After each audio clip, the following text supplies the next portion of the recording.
Estamos aqui de volta, como sempre começamos invocando a Santíssima Virgem Maria, o Santo Padre Pio de Pietrelcina, para que roguem a Deus que nenhuma injustiça se cometa nesse programa.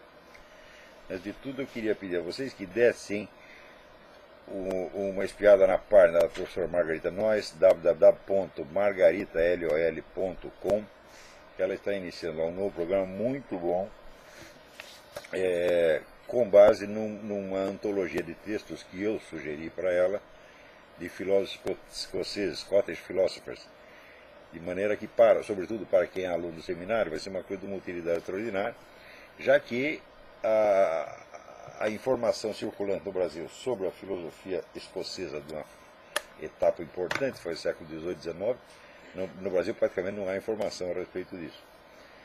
Então, como diria o Lula, para matar dois coelhos com uma caixa d'água só. Você aprende inglês e pega informação sobre os filósofos escoceses. Essa semana aconteceu tanta coisa aqui, mas tanta coisa que não dá nem para comentar, tá certo? E além disso eu tenho umas outras coisas que eu já estava programado de falar, mas veja aqui, algumas notícias da semana. Esta aqui saiu somente no Financial Examiner. Eu não vi em outras publicações de mídia, mas aqui nos Estados Unidos tudo é possível. Em matéria de ocultação mediática, tudo neste país é possível.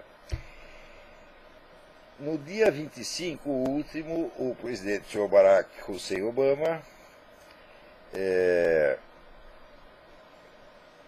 avisou ao presidente do Senado que ele estava decretando emergência nacional, né,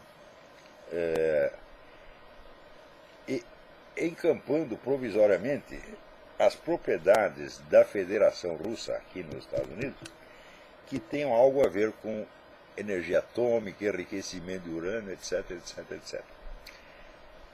Isso aí é uma coisa de uma gravidade extrema. Quer dizer, primeiro, o estado de emergência nacional, que a gente não sabe até quando vai durar, né, permite ao presidente tomar qualquer outra medida no momento que ele queira, e o Congresso não vai nem poder dar um pio.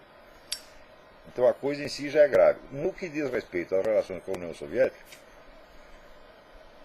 se esta medida for a sério, for tomada assim, pelos motivos alegados, então vai criar certamente o estado de crise entre os Estados Unidos e a Federação Russa. Mas parece que não é bem isso. É o seguinte, os Estados Unidos têm uma série de acordos com a Federação Russa com relação a esse negócio de energia atômica. E esses acordos nos Estados Unidos, eles são sujeitos, eles podem ser atrapalhados por processos movidos por indivíduos ou empresas particulares. E parece que estava acontecendo mesmo isso, tem um monte de processo aí.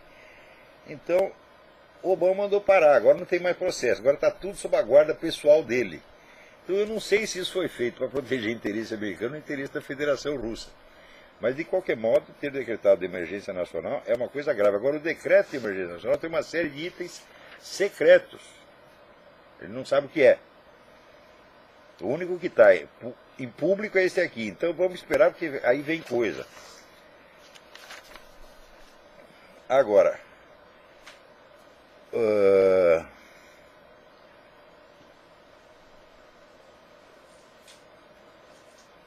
aquele senhor Holder, que é o ministro da Justiça aqui, secretário da Justiça,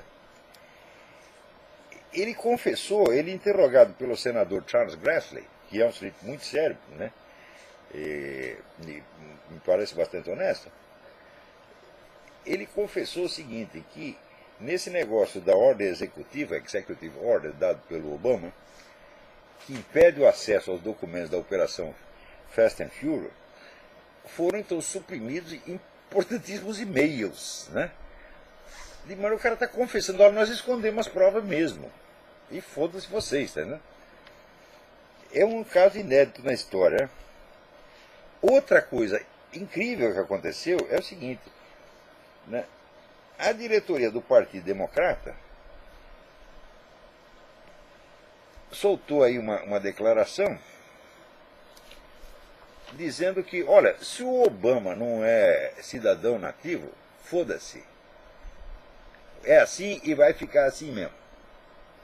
Quer dizer, estão praticamente confessando que o cara não tem documento. Eles dizem, não tem, e quer saber? Vai ficar assim mesmo. Então, quer dizer que todo este imenso esforço feito para provar que o Obama nasceu no Havaí, né? Ou pelo menos para pular fora dos pedidos de uma investigação. Agora, finalmente, os caras confessaram, né, o que eles vieram. Falaram, olha, nós sabemos que nós estamos mentindo mesmo, né? E, quer saber, a verdade que se dane. Outra confissão. Olha, tudo isso essa semana, gente, é um negócio assim, absolutamente incrível, incrível. Você, no Brasil, as notícias chegam com 30 anos de atraso e as pessoas sempre podem alegar ignorância, né? Quando o cara não sabe de alguma coisa, diz, eu não sei nada disso, portanto não aconteceu, é teoria da conspiração, etc. O famoso argumentum ad ignorantiam, que já era registrado pelos antigos retóricos, está lá na retórica de Quintiliano, né? Desde o século I a.C., e os caras que no Brasil continuam usando, né? Então, quando eles falam esse negócio de governo mundial, ainda tem gente no Brasil que diz, não, isso é teoria da conspiração.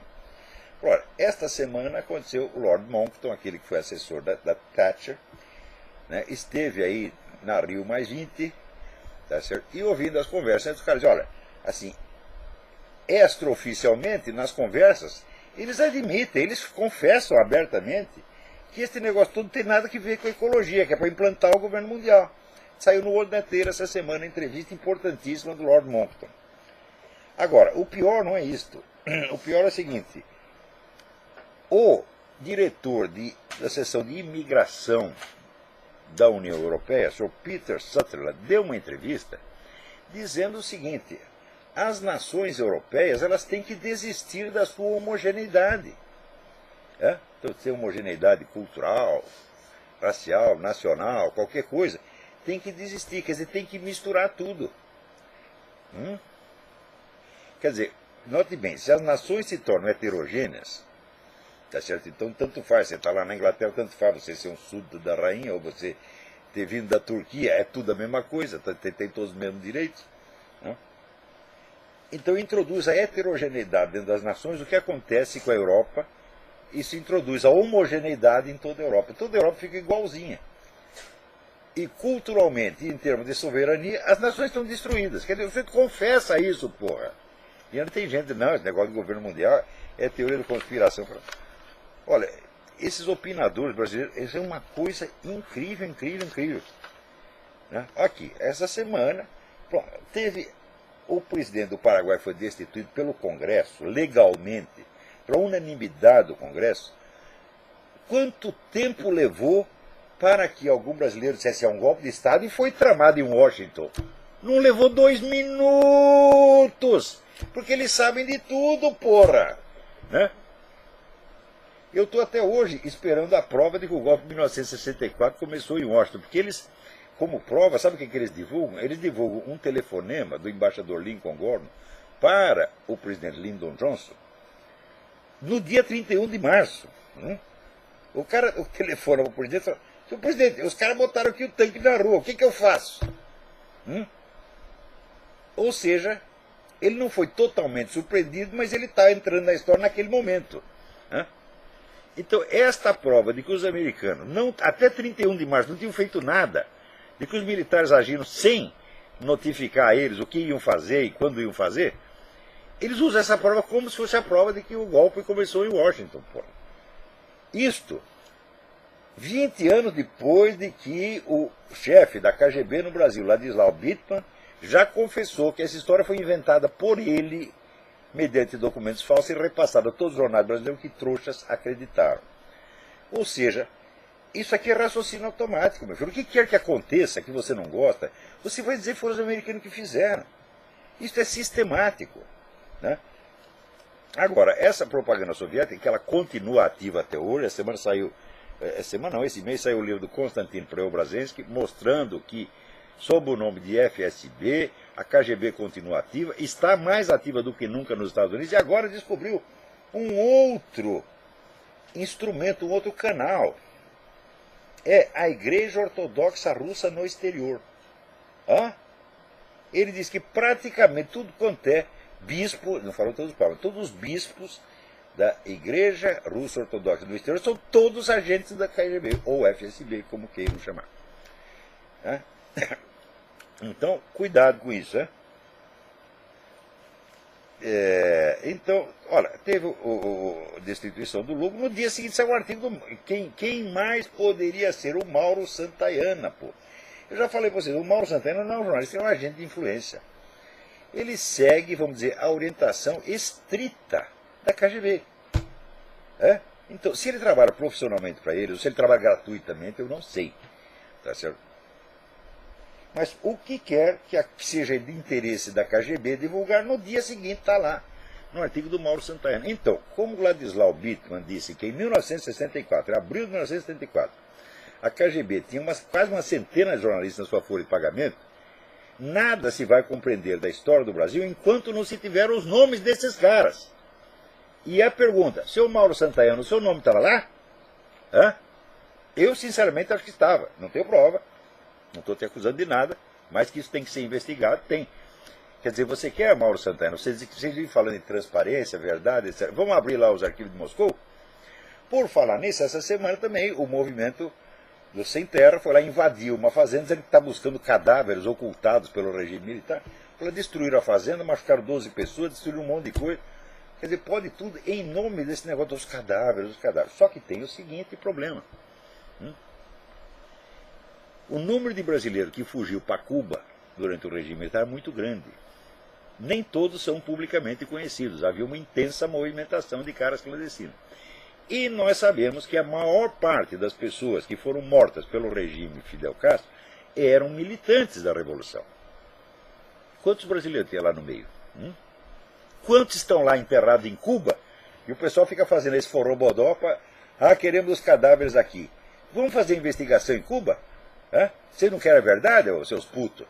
Esta semana saiu então a declaração da dona Marilena Chaui, falando de uma amiga dela que foi morta pelo regime militar. Então, criando aquela imagem sentimental, ultra-humanizada daquela pessoa.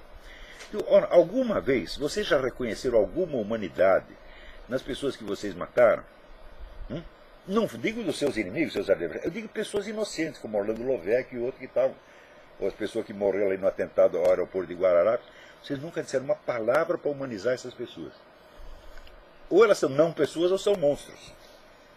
Então, o que vocês mostram?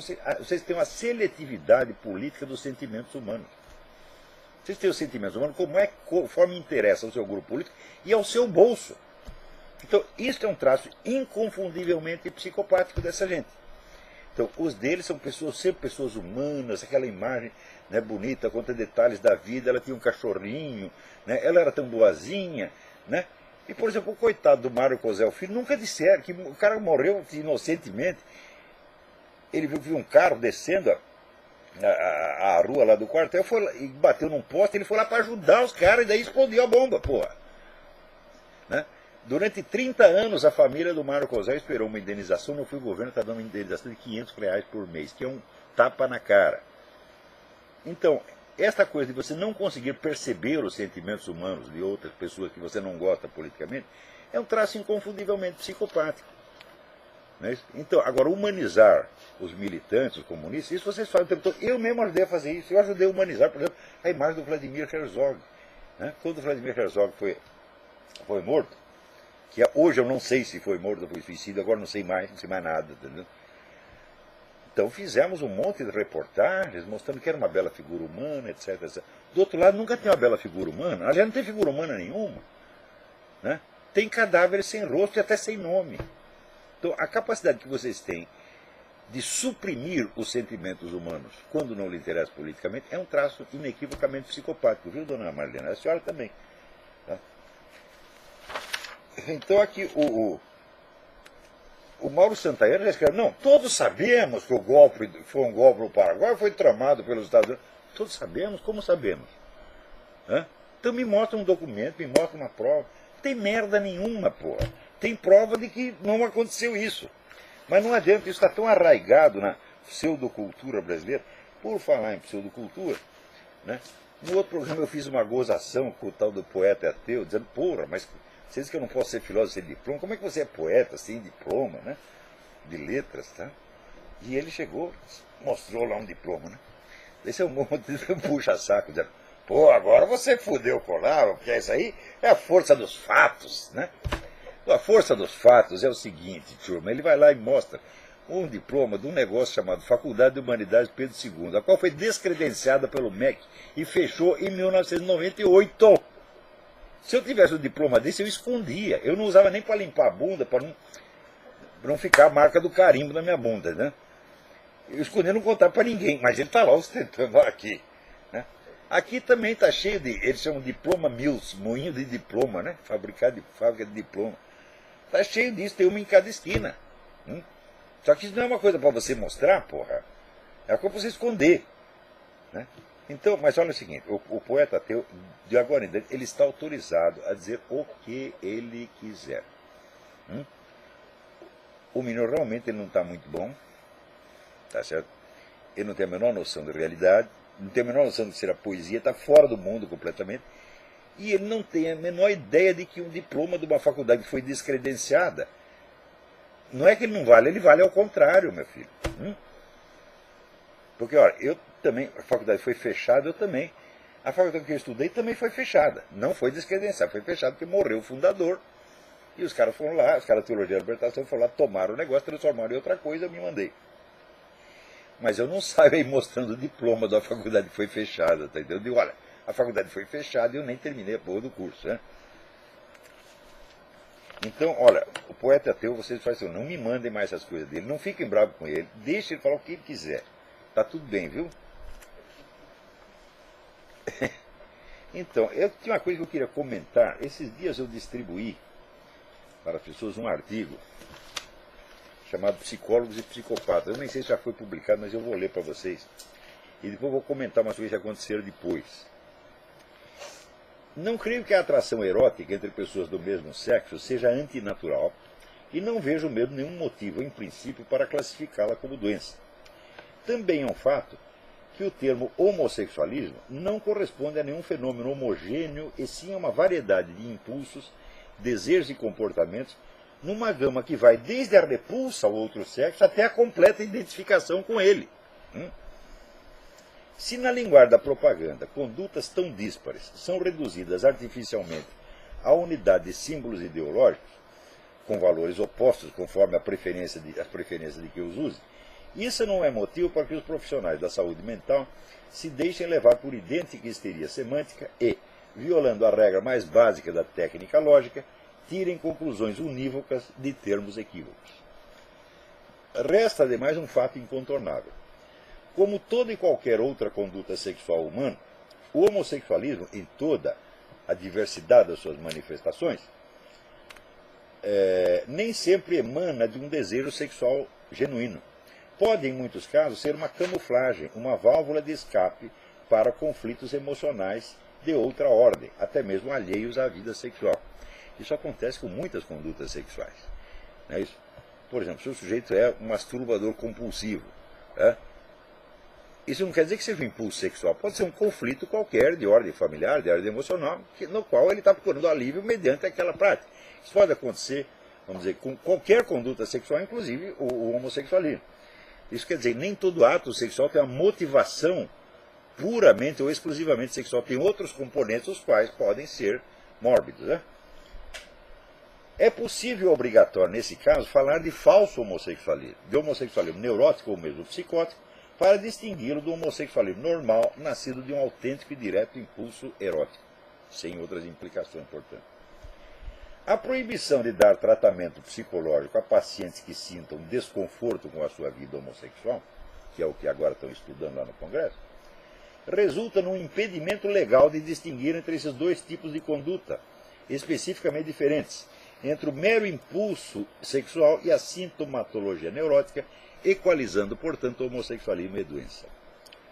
Por outro lado, essa diferença em cada caso concreto não pode ser estabelecida a priori, mas só se revela no curso da psicoterapia mesma. É previsível que, uma vez removido o conflito profundo, o interesse pela prática homossexual diminuirá ou desaparecerá nos portadores de homossexualismo neurótico, ao passo que os homossexuais normais continuarão a ser como antes. Só tem um jeito de saber, você vai lá, alivia ou cura o conflito profundo. Se o cara continua homossexual, ele é homossexual mesmo. E se ele para, quer dizer que ele era um falso homossexual, era um sintoma neurótico e não uma homossexualidade efetiva. A proibição de distingui-los resulta, portanto, em encobrir a neurose sob a carapaça da proteção legal, fazendo o Estado o guardião da doença em vez de guardião da saúde. A proposta de consagrar aquela proibição em lei revela nos seus autores a incapacidade de fazer distinções clínicas elementares. E esta incapacidade, por sua vez, nos dá a prova incontestável de uma incultura científica e de uma inépcia profissional suficientes para justificar que essas pessoas sejam excluídas da corporação dos psicólogos, mesmo que sejam membros do Conselho Nacional de Psicologia, Conselho Regional. Os caras não conseguem fazer essa distinção, né? E diz, não pode tratar, ninguém que está sentindo desconforto com a condição homossexual pode ser tratado. Eu falo, bom, como é que você vai saber se o cara é homossexual de fato, ou se é um neurótico que está usando a conduta homossexual como sintoma, como camuflagem de conflito? Você só pode saber se você estiver tratando o cara. Só que vocês proíbem isso, de tratar esses caras, então é proibido distinguir. Hã? Quer dizer, você mesmo diz, o homossexualismo é normal. Sim, ele é como toda conduta sexual. Às vezes ele é normal, mas às vezes ele é uma camuflagem de conflitos que às vezes não tem nada de sexual. Tá certo? Só que não pode fazer distinção. Quer dizer que se você tem uma neurose e você encobre esta neurose sob uma conduta homossexual, sem você ser efetivamente homossexual, no fundo, você é obrigado a continuar. Então essa é a proteção da doença, porra. Então, a autoridade desses indivíduos para opinar em questões de psicologia é rigorosamente nenhuma. Porém, há algo de mais grave. A proposta da proibição acima mencionada veio no contexto de um movimento criado para proibir e punir como crime de homofobia toda opinião adversa à conduta homossexual, independentemente da linguagem, serena ou inflamada, polida ou impolida, racional ou irracional com que essa opinião se expressa. Pareceres científicos, juízos filosóficos e ensinamentos doutrinais das religiões são assim nivelados como delitos aos insultos mais grosseiros e às manifestações mais ostensivas de preconceito e discriminação. Com toda a evidência, nenhuma palavra contra a conduta homossexual, neurótica ou sã será permitida. Ao longo de toda a história, nenhuma outra conduta humana gozou jamais de tão vasto privilégio, de tão abrangente proteção. Nenhuma esteve jamais imunizada por lei contra a possibilidade de críticas. Não o é, por exemplo, nenhuma conduta política. Não o é nenhuma qualidade humana, por mais excelsa e respeitável. Não o é a genialidade artística ou científica, a honestidade impoluta ou mesmo a santidade. Não o é a vida pública ou privada de quem quer que seja. Não é nem mesmo a conduta usual de um casal heterossexual, frequentemente criticada como sintoma de trivialidade e falta de imaginação. Não o é, por fim, o próprio Deus, contra o qual se diz e se escreve livremente e sem medo de punição toda sorte de barbaridades. A proteção legal que se reivindica para o homossexualismo é tão claramente megalômana, tão desproporcional com os direitos de todas as demais pessoas e grupos, que resultará em fazer dessa conduta um domínio, o único domínio, separado da vida e superior a ela, intocável, inacessível às opiniões humanas. A proposta é tão inequivocamente demencial que o simples fato de que a mídia e o parlamento cheguem a discuti-la a sério já é prova de que boa parte da sociedade, justamente a parte mais falante e ativa, perdeu o senso inato da distinção não só entre o normal e o patológico, mas entre realidade e fantasia. Segundo o grande psiquiatra polonês Andrzej Lobachevsky, no livro Political Ponerology, 2007, isso acontece justamente quando os postos de liderança estão repletos de personalidades psicopáticas, as quais, com suas ações temerárias e sua fria insensibilidade às emoções normais humanas, acabam, quando triunfantes, por espalhar na população geral um estado de confusão atônita, de falta de discernimento e, no fim das contas, de estupidez moral. Homossexuais podem ser pessoas normais e saudáveis? É claro que podem. Mas o que leva alguém a defender mutações jurídico-políticas tão monstruosas quanto aquelas aqui mencionadas não é nenhum impulso sexual, seja homo, seja hétero. É a psicopatia pura e simples. Mais que incompetentes e indignos de exercer a profissão de psicólogos, os apóstolos de tais medidas são mentes deformadas, perigosas, destrutivas, cuja presença nos altos postos é promessa segura de danos e sofrimento para toda a população. Note bem, essa questão de psicopatia não é questão de opinião. Você tem testes objetivos para saber se uma pessoa é um psicopata ou não. Né? Existe, por exemplo, esta semana mesmo eu recebi de um psiquiatra brasileiro né, um trabalho dele. É tanto papel que me chega aqui que eu não estou conseguindo localizar, mas semana que vem eu vou comentar isso melhor. Um trabalho excelente que ele fez em parceria com o Dr. Robert Hare, que é o maior estudioso americano dele. We're sorry. All circuits are busy now. Will you please try your call again later? Apareceu uma mensagem aqui. Oh, oh. Apareceu um. Aperta contigo.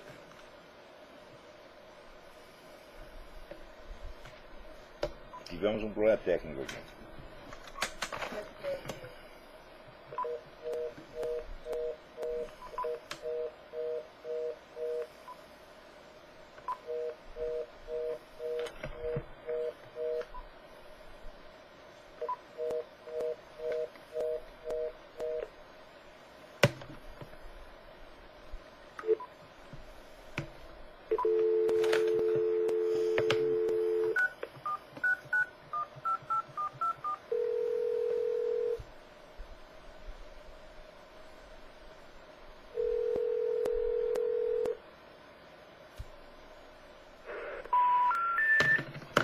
Ora, houve algum problema técnico no Blog Talk Radio.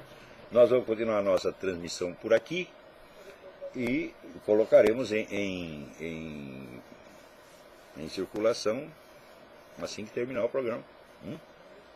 Pelo YouTube. Bom, a maioria acho que está assistindo pelo YouTube mesmo. E aqui, ou Facebook, né? Está assistindo pelo Facebook. E nós colocaremos então no Facebook e no YouTube. E nos nossos sites, evidentemente.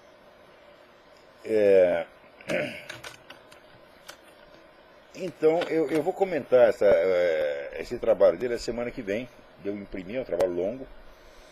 Esqueci o nome do cidadão, peço que me desculpem, é um professor de psiquiatria. A semana que vem eu vou... Para você ter ideia, nós temos aqui mais de 100 páginas de material para essa semana. E eu me atrapalhei, não estou conseguindo achar aqui o seu... Vamos ver se é 33 anos.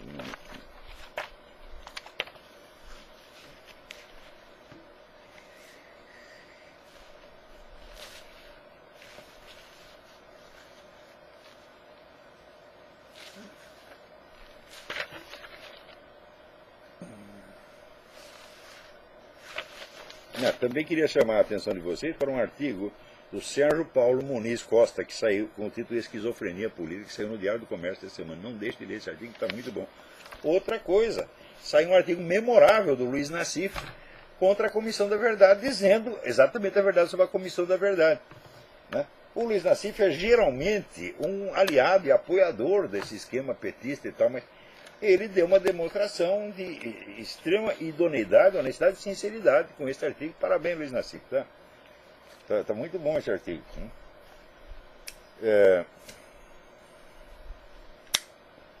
Então, quando eu divulguei para... Esse artigo foi colocado em... Passei para o Diário do Comércio, passei também para meia dúzia de pessoas antes de ser publicado. E uma coisa acabou vazando, tá? E daí diz que tem um pessoal aí, evangélico e católico, tá bravo comigo, porque eu disse que o homossexualismo não é nem doença e nem antinatural. Se eles ouvirem a gravação da minha aula, vai piorar ainda, porque eu disse que o homossexualismo também não há prova de que o homossexualismo será prejudicial à ordem social. Pô, esse cara disse que não é antinatural, que não é doença e não é prejudicial à ordem social, então ele é a favor, ele está com o movimento que existe e ele traiu, né, a causa da liberdade religiosa que todos nós defendemos. Meu Deus do céu, haja saco, haja saco. Quem está atrapalhando a causa cristã são vocês. Não porque vocês querem, mas porque são muito burros e não entendem as coisas. Então, acontece o seguinte, meu filho. Vocês procuram orientação na Bíblia. Acontece que os mandamentos bíblicos, todos eles, são juízos universais normativos. Por exemplo, não matarás, honrarás pai e mãe. São juízos que se aplicam uniformemente a todos os seres humanos e são normativos, são normas. Tá certo? Se você estudar assim um pouquinho de lógica, você vai ver que de um juízo universal normativo não se pode deduzir nenhum juízo de realidade com relação a nenhum fato concreto. Por exemplo, do fato de que você deve honrar seu pai e a sua mãe, não se pode deduzir que fulaninho ou fulaninha desonraram seu pai e sua mãe. Isso tem que ser verificado por outros meios. Tá certo? Então, que meios? O próprio nosso Senhor Jesus Cristo ensinou qual é o meio, meu Deus do céu. Está aqui, até pendurei na minha parede. Mateus 11, 1, 6. Quando João Batista está na cadeia, manda os caras perguntar para Jesus Cristo: é você o Messias que nós estamos esperando ou temos que esperar um outro? O que Jesus Cristo responde? Ele responde com um juízo universal normativo. Ele diz: não, vocês vão lá e contem para João o que vocês viram e ouviram. Vocês viram os cegos estão enxergando, os paralíticos estão andando e os leprosos aparecem limpos. O que é isso? É um critério de verificação pelos fatos. É um critério científico, é? Ou seja, para julgar os fatos, você tem que usar um critério científico e não um juízo universal normativo. Então, qual é o critério de averiguação da realidade, juízo de realidade? É o bom e velho método científico. No que consiste o método científico? É coisa muito simples, vocês podem aprender agora, vocês não sabem, podem aprender agora. Você pega um grupo de fatos e você enuncia uma hipótese, ou para descrevê-los, ou para explicá-los. E em seguida, quando a sua hipótese está bonitinha, você faz todo o possível para destruí-la, para impugná-la, para refutá-la por todos os meios possíveis. Que meios são esses? Só tem dois. Você vai examiná-la pela sua consistência lógica interna, pelas suas premissas, pelas suas consequências, ou você vai confrontá-la com os dados da realidade, os fatos conhecidos. É assim que se faz. Ora, meu filho, a Bíblia não diz que o homossexualismo é antinatural, que é doença, ou que é prejudicial à ordem social. Diz que é pecado. O que quer dizer pecado? Pecado, meu filho, é uma coisa que está na própria natureza, desde a queda. Ou seja, a queda de Adão comprometeu a própria natureza. A Terra deixou de ser o paraíso terrestre e passou a ser esta merda na qual vivemos, na qual imperam Lulas, Obamas, Farc, Hugo Chávez, esta merda toda, este vale de lágrimas no qual nós vivemos. Então,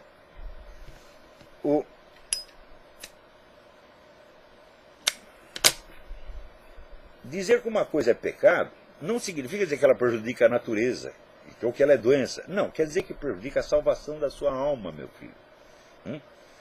E para você ver como isso funciona diferente da natureza, você pode pecar a sua vida inteira, e se você se arrepende nos últimos 5 minutos, você tem uma chance de ser salvo. Na natureza isso não acontece.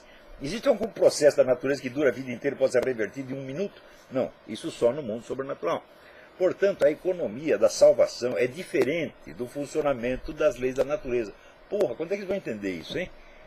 Então significa o seguinte: se a Bíblia diz que é pecado, então vocês têm que explicar para as pessoas que é pecado, mas não vai inventar a mais, não vai inventar que é antinatural, que é doença e que é prejudicial à ordem social. Por quê? Aí você está prestando falso testemunho, porque estas questões não são de ordem ética. Você não pode deduzir isso de mandamentos bíblicos. Você tem que averiguar na realidade por método científico.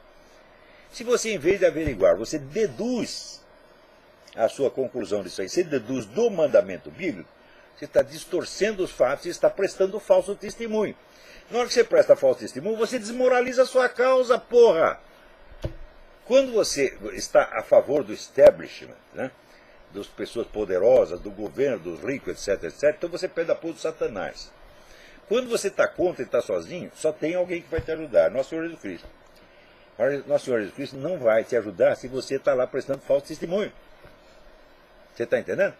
Então, não conspurquem, não arruinem, não prostituam a sua causa, acrescentando ao mandamento bíblico mentiras de sua própria invenção. Que vocês serão desmoralizados. Está entendendo? Então, é o seguinte, neste artigo, eu fiz questão de me limitar à perspectiva estritamente científica. E cientificamente, não há motivo para você, não há motivo comprovado, ao menos, para você dizer que o homossexualismo é antinatural, que ele é doença ou que ele é prejudicial à ordem social. Não há mais mínima prova de nada disso. Se você quiser, se ouça a minha aula de sábado passado, que eu vou colocar na área livre do seminário, para que todo mundo possa ver. E você vai ver que, de fato, pelo estado atual do conhecimento, não podemos sustentar nenhuma dessas três. Agora, quando você, pastor, ou padre, ou crente, qualquer, você sustenta que, olha, o negócio é pecado, porque está na Bíblia, então você faz favor de dizer para o cara, não estou falando que é antinatural, não estou falando que é doença, não estou falando que é proibição, estou falando que arrisca a salvação da sua alma, meu filho. Que é uma coisa completamente diferente, diz respeito ao seu destino eterno, numa outra escala de temporalidade que não é a deste mundo onde nós vivemos. Então, quando você diz isso, você está ensinando a doutrina da sua religião, e você faz isso com todo o direito. Esse direito seu não pode ser infringido, porque daí vai violar a Constituição, as leis e todo o consenso jurídico do Ocidente nos últimos 4 séculos. Então, quando você diz é pecado, você tem o direito de dizer isso. Agora, você não tem o direito de usar mentiras científicas. Tá certo? Porque aí você não é que você está dizendo que é pecado, você está querendo dar uma imagem de uma monstruosidade. Note bem, você dizer que uma coisa é antinatural, coloca o cara fora da natureza. Eu já expliquei isso. Quando Aristóteles ou os filósofos medievais falavam de natureza de um ser para eles é a finalidade última deste ser. Então, se você falava da natureza dos seres humanos, eles eram considerados na totalidade do seu destino, inclusive pós-mortem, o seu destino eterno. Quando a ciência moderna constituiu a noção atual de natureza, ela constituiu como noção de um domínio separado, que deve ser compreendido em si mesmo, fora e independentemente de qualquer referência ao mundo sobrenatural. Então isso quer dizer, se um filósofo medieval diz que o homossexualismo é antinatural, ele está querendo dizer no sentido total, ou seja, natural e sobrenatural. Então ele está querendo dizer, em última análise, que é pecado. Quando você usa o termo agora, no contexto moderno, você quer dizer que o cara, não é que ele é contra a lei de Deus, que ele é contra a biologia. Então que ele é uma espécie de monstro, de deformidade. Isso é uma ofensa brutal, que você não pode fazer. Não, homossexual, você não pode fazer a ninguém. E, no entanto, toda hora aparece padre, pastor religioso fazendo esse falso testemunho, que é uma ofensa brutal. E você não quer que o gay fique bravo com você? Então você combate o movimento gaysista por aquilo que ele tem de mentiroso, de perverso e de psicopático. Não precisa inventar mentira contra ele. E, sobretudo, mentir com respaldo bíblico, gente. Porra, isso é falso testemunho, isso é gravíssimo que vocês estão fazendo. Parem com isso já. Não digam apenas que é pecado, porque está na Bíblia. Quem diz que é pecado foi Deus, está aqui na Bíblia. Estou dizendo para você que é pecado, portanto, se você continuar com essa porcaria até o último dia, tu vai para o inferno. Mas, note bem, um impulso que gera o pecado, ele não pode ser antinatural, meu Deus do céu. É justamente porque ele é natural que ele induz ao pecado. Porque é a natureza toda. Existe, vamos dizer, um conflito, uma defasagem entre a constituição natural, vamos dizer, material dos seres humanos e o seu destino eterno. Se não existisse esse conflito, não haveria pecado, porra. Então tem gente que argumenta, mas se o homossexualismo é natural, então o filicídio também é natural. É natural. É pecado? Claro que é pecado. Mas não tem nada de antinatural. Então, na China se pratica o filicídio. A legislação romana consagrava o direito ao filicídio. O número de civilizações que aprovaram isso é tão grande. Se fosse natural, essas civilizações seriam extintas depois de 3 semanas. Como é que uma civilização, uma cultura, pode ir contra a natureza? Não pode, porra. Então dizer que é antinatural é um absurdo. O mundo inteiro do pecado é o mundo natural. Claro que é evidente que existe, quando é um pecado humano, exige a intervenção no fator sobrenatural também, de uma ação demoníaca. Mas a ação demoníaca vai se utilizar de mecanismos naturais, não antinaturais. Quando se fala da ação demoníaca, se fala do preternatural. Preternatural não é antinatural. Preternatural é a margem, é diferente do natural, mas não pode violar o natural. Está entendendo? Então isso quer dizer que o demônio vai usar mecanismos naturais para, através deles, induzir o homem ao pecado e danar o cara no juízo final. O demônio não tem o poder de mudar a natureza, porra. Ele vai usar as forças naturais de uma maneira maligna. Então, quer dizer, o mundo da natureza é uma coisa, e o mundo da moralidade, ele não é antagônico à natureza, mas ele se sobrepõe à natureza, porque ele diz respeito não ao funcionamento da biologia, mas ao destino eterno, que não está ao alcance, vamos dizer, do horizonte de consciência biológico. Então vocês não estão levando em conta distinções elementares que deveriam ter feito desde o início. Então, quando vocês fazem isso, vocês estão tentando defender uma verdade bíblica por meios cientificamente mentirosos. Vocês não podem fazer isso. Isso aí arruína a sua causa. Quem está lutando pelo bem, pela verdade, pela liberdade religiosa, pelo cristianismo, tem a obrigação de ser o mais honesto que ele possa. Então, deduzir, né, juízos de fato, desde mandamentos, desde normas morais universais, é um erro lógico monstruoso, é uma falsidade, e implica, sobretudo, esta ofensa mortal à pessoa homossexual de dizer que ela é antinatural, que ela é uma espécie de deformidade, ou coisa que ela não é. É simplesmente um ser humano como qualquer outro. Tá? Então, eu estou falando isso não é para atrapalhar. Esta argumentação que eu fiz contra este pessoal gaysista, esta é irrespondível. Eu digo, olha aqui, vocês querem proibir os psicólogos de tratar pessoas que estejam desconfortáveis com a sua homossexualidade. Então, como é que você vai saber se ele é homossexual mesmo ou se trata de uma camuflagem neurótica de outra coisa completamente diversa? Fica proibido distinguir. Então, o cara que é neurótico é obrigado a continuar neurótico. Está entendendo? Então, é evidente que, nesse caso, não se trata de você curar a homossexualidade dele. Se eu estou falando que a homossexualidade não é ter nada que ser curado. O cara está lá, né, feliz com a sua homossexualidade. O que a psicologia pode fazer? Se como pastor ou como padre, você pode até dizer, olha, meu filho, isso aí que você está fazendo não é antinatural, não é anormal, não é doente, mas é um pecado e pode danar a sua vida eterna. Se você não se arrepender até o fim dos seus dias, como se você tivesse cometido adultério, seria a mesma coisa. Então não é questão de homossexual versus hétero. A maior parte dos pecados sexuais são héteros, pô, quem é que não sabe? Não é isso? Então o mundo pecado é o mundo, vamos dizer, da moral sobrenatural, meu Deus do céu. Não o mundo da biologia. Então vamos parar de fazer confusão e vamos... Olha, essa coisa é mortalmente séria. E esses assuntos têm que ser encarados, vamos dizer, com o máximo de idoneidade e de exigência cognitiva e intelectual possível. Senão tudo se desmoraliza. Né? Então...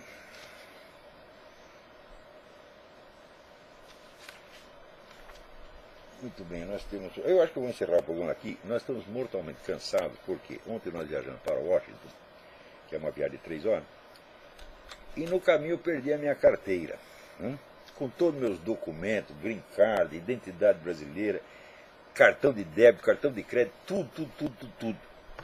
Né? Daí fica o seguinte, eu não ia poder comprar nem vender, não poder fazer compra nem pela internet, ficou uma merda total. Bom, daí alguém me recomendou, não, procura um posto de polícia, etc. Bom, daí já era 1h da manhã, né?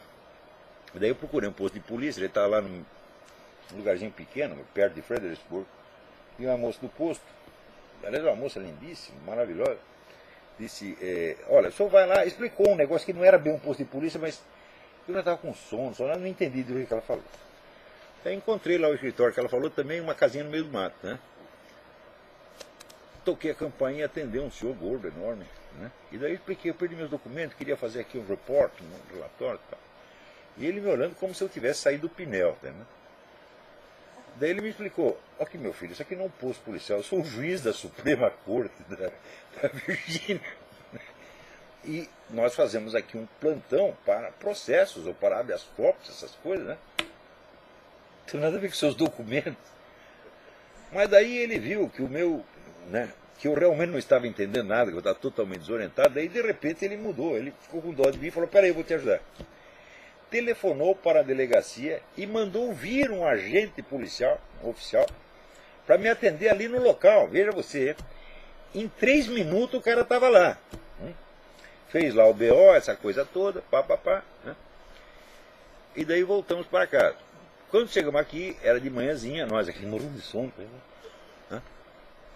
Daqui a pouco toca o telefonema. Alô, aqui é da AAA. AAA é uma empresa que presta assistência, né, rodoviária, fura o pneu, quebra o seu carro, né? Aqui é da AAA. Tem uma pessoa que disse que encontrou a sua carteira e vamos colocar o seu contato com ele. Parentes, faz 2 anos que eu não pago a anuidade do AAA. Eu não tinha direito nenhum a esse serviço, mas eles tiveram a gentileza. Daí aparece um cidadão, um redneck aqui, e diz, eu achei aqui a sua carteira e eu tinha perdido na frente de um McDonald's. O senhor me encontra lá no mesmo McDonald's, eu te devolvo a carteira. Daí nós viajamos mais 2 horas, até chegar no McDonald's. Né? Daí o cara me devolve a carteira e eu estava tão contente que eu peguei um dos cartões, esvaziei o cartão e dei $300 para o cidadão. Ele olhou e falou, mas isso é muito. Né? Então o cara me devolveu minha carteira com todos os meus documentos, me poupou meses de encheção de saco e achou que $300 a recompensa era muito. Valia muito mais, valia 3 mil, gente. É? Você pensou, você bloquear cartão por cartão, tem cartão de banco brasileiro, ia levar 3 meses o cartão chegar aqui. Enquanto isso eu não ia poder comprar um chiclete na esquina, pô.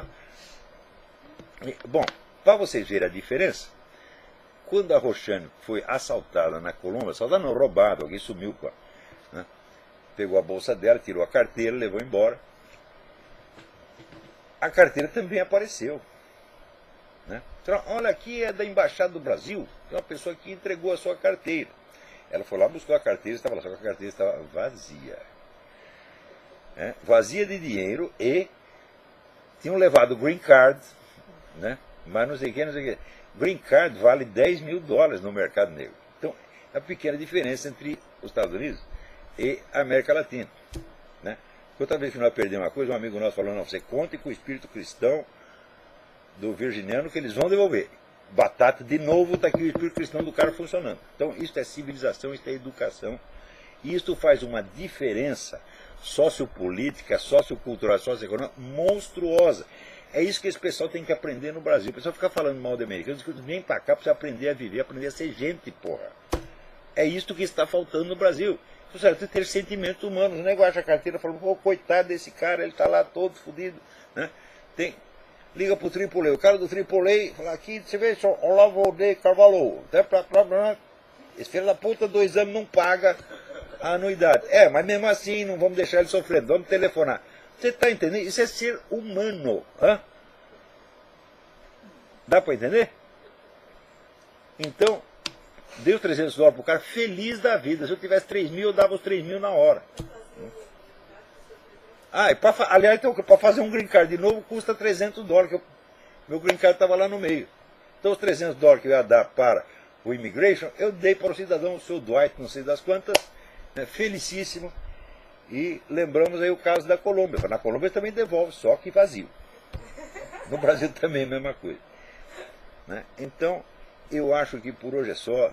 Nós até agora não dormimos, fizemos, né, 6 horas de viagem daqui para Washington, depois mais 4 horas para ir buscar a carteira e voltar. Nós estamos aqui esbagaçados. Se eu falei alguma bobagem, corre por conta deste fator. Tá bom? Então até a semana que vem. Muito obrigado.